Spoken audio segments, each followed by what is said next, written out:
Hi friends, आप सभी का स्वागत है हमारे इस चैनल जीएस चंद्रा पर। हमने जो क्लास स्टार्ट किया था आधुनिक भारत का, अभी 2 क्लासेज हुए हैं तो इसका ये तीसरा क्लास है।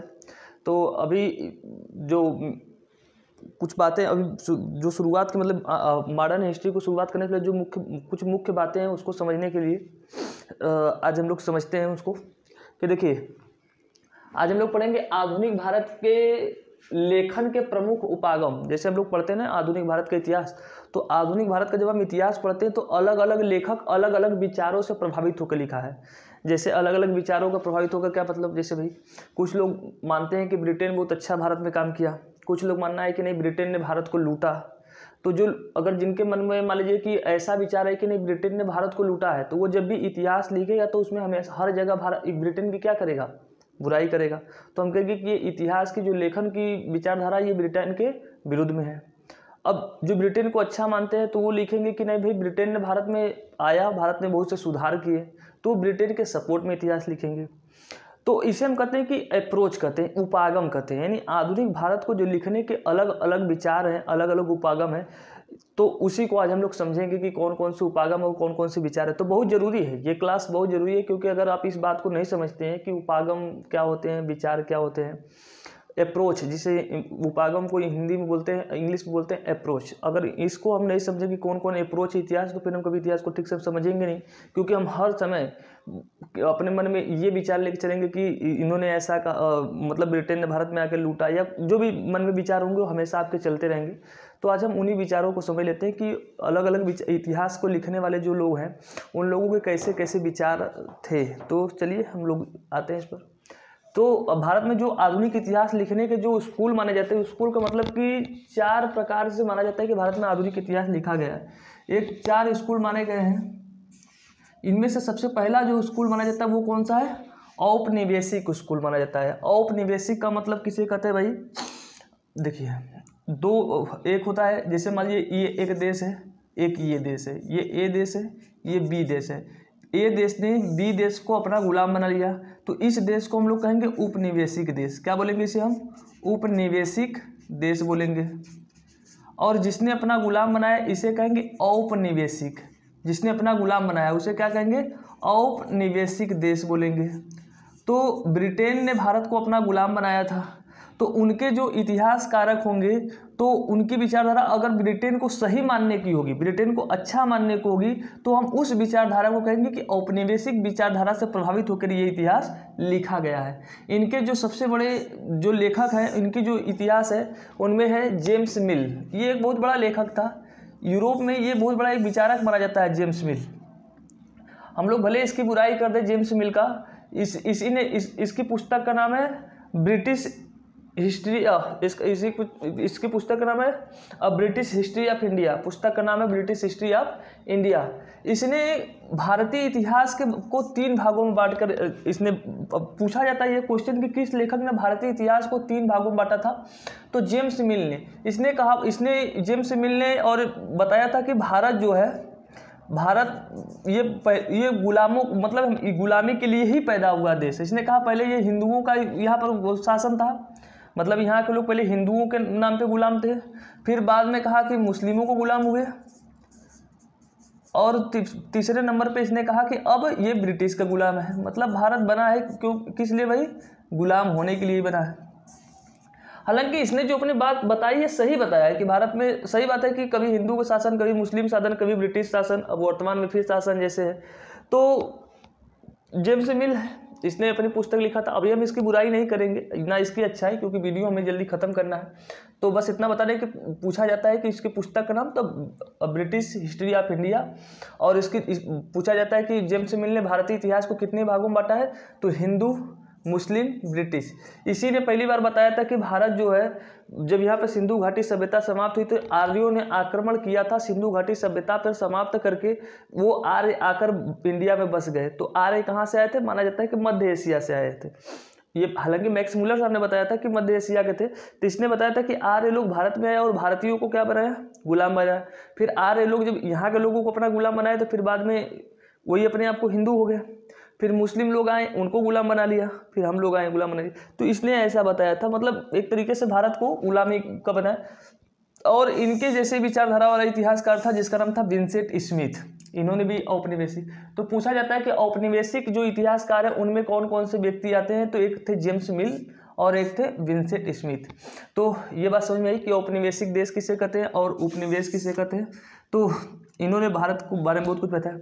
अब इसके बाद भारत में जन्म लेते हैं राष्ट्रवादी। हमने बताया था कि राष्ट्रवादी किसे कहते हैं। राष्ट्रवादी का मतलब होता है जो अपने देश के लिए अपने देश को खूब बढ़ा चढ़ा के बताते हैं, या देश के नागरिक द्वारा जब किसी एक भौगोलिक क्षेत्रफल में भौगोलिक क्षेत्रफल के प्रति जब वहाँ की जनता किसी एक विचारों पर सहमत हो जाती है उसे हम लोग कहते हैं राष्ट्रवादी। तो जब ये वाला इतिहास जो था जेम्स मिल वाला, इनके खिलाफ यहाँ के जो भारत के कुछ इतिहासकार थे तो भारत में आंदोलन शुरू करना था। इनका उद्देश्य क्या था राष्ट्रवादी इतिहासकारों का? इनका उद्देश्य था कि हमारे देश में राष्ट्रवाद की भावना उत्पन्न करना है और इनके खिलाफ थोड़ा सा लोगों को मतलब आंदोलन करना है कि भाई ब्रिटेन वालों को क्या करना है, इनके खिलाफ आंदोलन शुरू करना है। तो इन राष्ट्रवादियों ने बताया कि देखो तुम लोग कह रहे हो कि भारत गुलाम बनने के लिए पैदा हुआ है, या यहाँ के लोग मूर्ख हैं, यहाँ की संस्कृति खराब है। तो इन राष्ट्रवादियों ने बताया कि देखो इन लोगों ने क्या किया, भारत के उस इतिहास को निकालना शुरू किया और अपने भारत के इतिहास में बहुत से व्यक्तियों को इन्होंने महान बताना शुरू किया। जैसे इन्होंने कहा कि देखो भाई हमारे देश में अशोक जैसा महान सम्राट था जो इतने बड़े महान साम्राज्य में क्या किया, अपना शासन किया। इन्होंने पृथ्वीराज चौहान को बहुत महान बताना शुरू किया।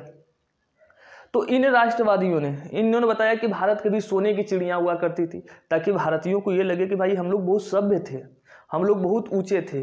इन ब्रिटिश वालों ने हमें गुलाम बना लिया, इन्होंने हमें बर्बाद कर दिया। हालांकि बस इन्होंने इनकी बुराई में अपनी बहवाई खोजा। राष्ट्रवादी ने इन्होंने इतिहास को ठीक से नहीं लिखा, सिर्फ उनके विरोध में अपने इतिहास इन्होंने लिख दिया राष्ट्रवादियों ने। तो राष्ट्रवादियों का राष्ट्रवादी भावना से लोगों को प्रेरित करना चाहते थे, इन्होंने इसके विरोध में अपना विचार दिया राष्ट्रवादी। ठीक है, फिर आते हैं इसके बाद मार्क्सवादी। मार्क्सवादी जो होते हैं ये सबसे बुद्धिजीवी माने जाते हैं वर्तमान समय में, कि जो व्यक्ति अगर मार्क्सवाद से प्रेरित होता है तो उसे हम लोग मानते हैं कि ये बुद्धिजीवी होता है। भारत में एक विश्वविद्यालय है जिसका नाम है JNU, जवाहरलाल नेहरू यूनिवर्सिटी। वहाँ पर ये मार्क्सवाद बहुत प्रसिद्ध है। तो मार्क्सवाद में ये मार्क्स जो था, ये कार्ल मार्क्स एक व्यक्ति था जो समाजवाद का जनक जिसे कहा जाता है। ये यूरोप में एक व्यक्ति था कार्ल मार्क्स, और ये जर्मनी में रहता था। इसकी पुस्तक का नाम है दास कैपिटल। कार्ल मार्क्स ये बताता था कि हमारे जो पृथ्वी का जो इतिहास है या किसी भी देश का जो इतिहास है ये वर्ग संघर्ष पे आधारित है। वर्ग संघर्ष का मतलब होता है कि हमेशा जो व्यक्ति अमीर होता है वो गरीबों को क्या करता है, शोषण करता है। तो अगर गरीबों को शोषण से मुक्ति चाहिए तो इन्हें क्या करना होगा, आंदोलन करना होगा, आंदोलन इनके खिलाफ करना होगा। तो इन्होंने जो भारतीय इतिहास लिखा है कार्ल मार्क्स ने, उनका कहना है कि भारत में जो ब्रिटेन के लोग थे ये क्या थे, साम्राज्यवादी थे। साम्राज्यवादी का मतलब होता है कि जो अपने अब दूसरे के देश पर क्या करे, अपने साम्राज्य का विस्तार करने के लिए दूसरे के साम्राज्य पर जो आक्रमण करते हैं उन्हें कहते हैं साम्राज्यवादी। ठीक है, जैसे यहाँ पर ये ब्रिटेन क्या है, अपने देश को छोड़कर भारत को गुलाम बनाए, तो एक प्रकार से ब्रिटेन क्या है, साम्राज्यवादी है। और भारत क्या है, एक प्रकार से गुलाम हो गया। तो इसका मतलब इस साम्राज्यवादी जो हो गए ये क्या हो गए, शोषक हो गए। क्या हो गया, शोषक हो गए। और भारत जो था ये साम्राज्य जो गुलाम हो गया, तो इसे कहेंगे गुलाम देश। एक प्रकार से गुलाम देश को हम क्या बोलेंगे, शोषित देश। तो इन्होंने बताया, इन्होंने जब भी इतिहास जो लिखा है उन्होंने बताया कि ये जो इतिहास, जो भारत का आधुनिक इतिहास है, ये शोषक और शोषितों के बीच में एक लड़ाई है, कार्ल मार्क्स ने बताया। हालांकि जो इतिहास के जो जितने भी इनमें से स्कूल है उनमें से सबसे अच्छा जो माना जाता है वो मार्क्सवादी। इन्होंने सभी पहलुओं पर ध्यान दिया था, लेकिन वर्ग संघर्ष पे इन्होंने विशेष तौर पे ध्यान दिया था। और इन्होंने बताया था कि भारत में जो स्वतंत्रता की लड़ाई है वो अधिकतर कौन से वर्ग लड़े थे, बुर्जुआ वर्ग। बुर्जुआ वर्ग का मतलब होता है कि जो कुलीन वर्ग के लोग होते हैं, कुलीन वर्ग यानी कि जो उच्च वर्ग के लोग होते हैं, उन लोगों ने स्वतंत्रता की लड़ाई लड़ी थी। मतलब एक तरीके से इनमें बुराई किसकी कर दी उन्होंने, निम्न वर्गों की। और जो मध्यम वर्ग हैं उनकी अवहेलना कर दी, इनकी उपेक्षा कर दी। तो फिर उसके बाद अधीनस्थ आते हैं। इनको खारिज करने के लिए कौन है, राष्ट्रवादी है। राष्ट्रवादी इन सबको खारिज करने के लिए कौन विचारधारा इतिहास में जन्म लिया, मार्क्सवादी। फिर आते हैं उसके बाद अधीनस्थ आते हैं। अधीनस्थ, इस अधीनस्थ वाले में आते हैं एक लेखक है जिनका नाम है रंजीत गुहा। क्या नाम है, रंजीत गुहा। ये बहुत प्रसिद्ध इतिहासकार है रंजीत गुहा। इन्होंने बताया कि देखिए भाई हमारे भारत का जो इतिहास है, क्योंकि इनको मार्क्सवाद को गलत साबित करना था, तो सही भी इन्होंने भी सही लिखा। उनका कहना था सबसे अच्छा मुझे अगर जो लगा इतिहास का वो अधीनस्थ वाले इनका विचारधारा। इनका कहना था कि जो भारत का जो इतिहास है, आधुनिक इतिहास, ये सिर्फ अंग्रेजों के खिलाफ लड़ाई नहीं थी, ये कुलीनों के खिलाफ लड़ाई थी। कुलीन का मतलब होता है हमारे देश में जो अमीर वर्ग के लोग होते हैं उन्हें कहते हैं कुलीन। उन्हें क्या कहते हैं? कुलीन। अंग्रेजों के खिलाफ थी, कुलीनों के खिलाफ थी, जमींदारों। इनका कहना था अधीनस्थों का कि भारत में भारतीयों का शोषण सिर्फ अंग्रेजों ने नहीं किया, इन्होंने तो किया ही किया है। यहाँ के कुलीन वर्ग ने, यहाँ के अमीरों ने भी यहाँ शोषण किया है, जमींदारों ने शोषण किया है, यहाँ के जो शासक यानी जो राजा थे ना, जो देशी रियासतें थी, वहाँ के जो राजा उन्होंने शोषण किया है। तो वही राजा शासक, तो इन लोगों ने मिल करके शोषण किया है। इनके खिलाफ भारत में आंदोलन शुरू कौन किया था? यहाँ के गरीबों ने, यहाँ के शोषित वर्गों ने इनके खिलाफ आंदोलन किया था आधुनिक इतिहास। और ये आंदोलन अभी तक चल रहा है कि गरीबों का इनके खिलाफ। अंग्रेज चूंकि चले गए, लेकिन ये चले गए यहाँ से, लेकिन ये कुलीन जमींदार शासक ये अभी भी तो भारत में ही है। तो इनका कहना था कि अधीनस्थों का कहना था कि इनका आंदोलन इनके खिलाफ है। सही बात है, चल रहा है अभी भी। फिर उसके बाद ये तो चार स्कूल है। हमने कहा औपनिवेशिक विचारधारा से प्रभावित इतिहासकार लिखा गया है, फिर राष्ट्रवादी विचारधारा से, फिर मार्क्सवादी, फिर अधीनस्थ।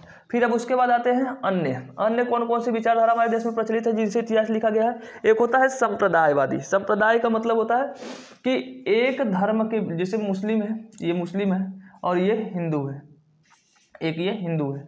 तो जब एक धर्म के लोग दूसरे धर्म पे आरोप प्रत्यारोप लगाते हैं, उनसे आक्रमण करते हैं, हमला करते हैं सिर्फ धर्म के नाम पे, तो हम उसे कहते हैं कि संप्रदायवादी है। क्या है? संप्रदायवादी लोग हैं ऐसे। तो संप्रदायवादी का कहना है कि भारत जो है वो हिंदू एवं मुस्लिम संघर्ष का इतिहास है।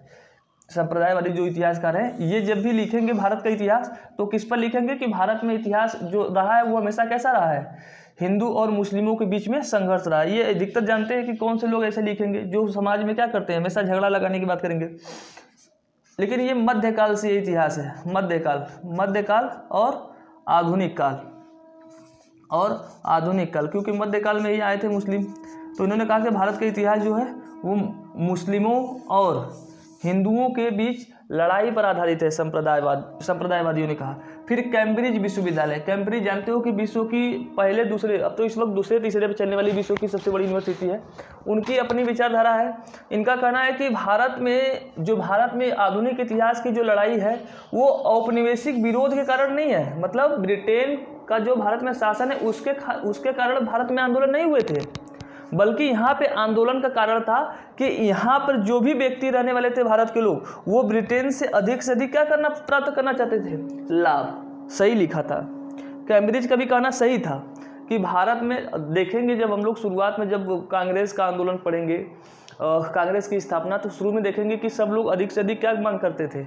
अपने लिए सत्ता मांग करते थे कि भाई मुझे सत्ता दे दीजिए, बस सत्ता की मांग कर रहे थे। देश को कैसे चलाना है ये सब के मामले में उतना कम सोचते थे, या गरीबों को कैसे उत्थान किया जाए उस बारे में कम सोचते, बस सत्ता के बारे में ज़्यादा सोचते थे, ये सत्ता के लालच थे। तो कैम्ब्रिज ने जब इसके बारे में अध्ययन किया तो उसने बताया कि नहीं भाई, भारत में जो ये इतिहास है, कैम्ब्रिज का कहना है वो ब्रिटेन के खिलाफ नहीं, बल्कि ब्रिटेन से अधिक लाभ कमाने के लिए लोग आंदोलन करते थे। फिर उदारवादी आए। उदारवादी का कहना है कि ब्रिटेन के लोग जो आरोप लगाए उन पर, तो ब्रिटेन के उदारवादी का मतलब होता है ब्रिटेन के लोग जो उदारवादी होते हैं, जो ज़्यादा आक्रामक नहीं होते हैं, प्रेम से बतियाने वाले होते हैं, कि प्रेम से बोलेंगे आओ भाई इधर आओ बेटा इधर आओ, बतियाने वाले, ऐसे लोगों को कहते हैं उदारवादी, जो झगड़ा झंझट नहीं करते जल्दी। तो उदारवादी का कहना है कि ब्रिटेन जो था वो भारत में शोषण करने नहीं आया था, बल्कि भारत में विकास करने आया था। इन्होंने कैसे एग्जाम्पल देके समझाया, कहा देखिए भाई, भारत में रेलवे का विकास किया हमने, फिर इन्होंने कहा भारत में हमने टेलीफोन का विकास किया, फिर उन्होंने कहा हमने डाक का विकास किया, फिर उसके बाद हमने शिक्षा में सुधार किया।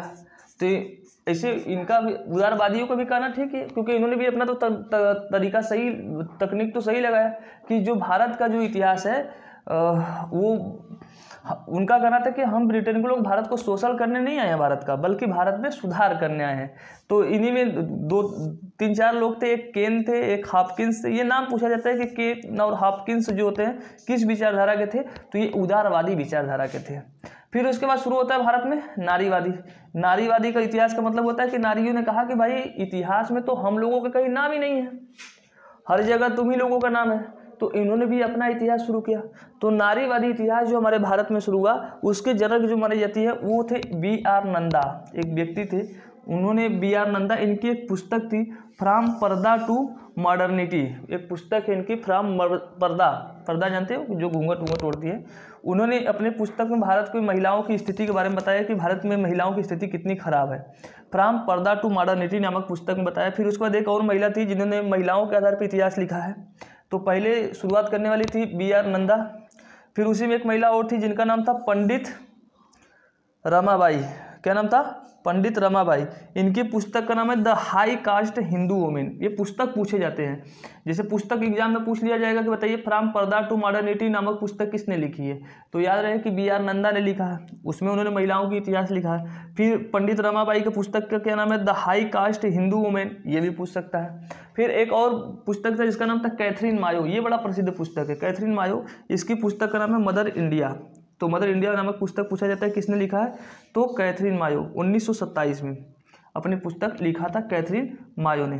तो ये कुछ विचारधारा है। तो आधुनिक देखिए, हम लोग जब इतिहास लिखेंगे तो हम लोग ये नहीं देखेंगे कि किसका, क्योंकि मैं अपने इतिहास में कभी ब्रिटेन की तारीफ भी करूंगा तो कभी बुराई भी करूंगा, सभी की कहीं ना कहीं बुराई भी करेंगे तो कहीं ना कहीं अच्छाई, क्योंकि हमने तो सभी लोगों की विचारधाराओं को पढ़ा है ना। औपनिवेशिक विचारधारा भी इतिहास पढ़ा है, राष्ट्रवादी विचारधारा भी पढ़ा है, मार्क्सवादी भी पढ़ा है, अधीनस्थ पढ़ा। तो जब सभी के विचारों को आप पढ़ लेंगे और उसके हिसाब से जब इतिहास समझेंगे तो आप कहेंगे कि नहीं हाँ अब सही है, क्योंकि हमें बायस नहीं होना है किसी भी इतिहासकार के प्रति। हम लोग क्यों किसी से अपना पंगा ले भाई।